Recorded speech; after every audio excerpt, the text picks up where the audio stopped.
Now, despite numerous reports that if ultimately passed, President Trump's big, beautiful bill will end up cutting off millions from Medicaid and food assistance, Michigan Representative Tim Walberg continues to defend it, saying these changes will remove fraud.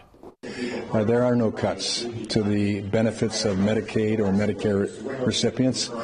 And in fact, we enhance their ability to receive even potentially more than what they are now because we've done all the efforts to cut the waste, fraud, and abuse.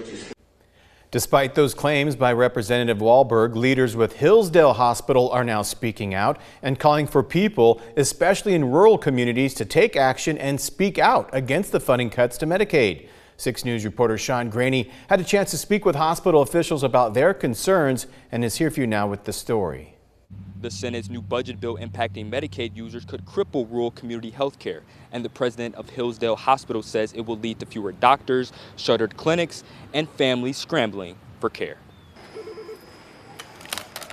Hillsdale Hospital, how may I help you? Hodshire says millions in rural America are at risk. That's where the majority of our Medicaid patients are centered because of the economies in those rural communities. According to the Congressional Budget Office, the bill would cut $930 billion from Medicaid, resulting in over 11 million Americans losing coverage. You as a consumer of Medicaid may have your Medicaid card in your wallet or your purse, but there's nowhere to use that because those hospitals or those programs have closed.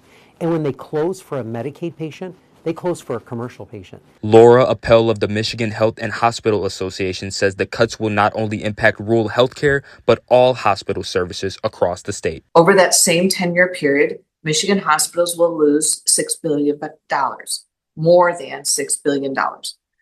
And rurals are right in the mix of that. Hodshire warns that smaller communities which rely on hospitals for jobs could also be in trouble. The economies in those communities suffer. We've watched that happen.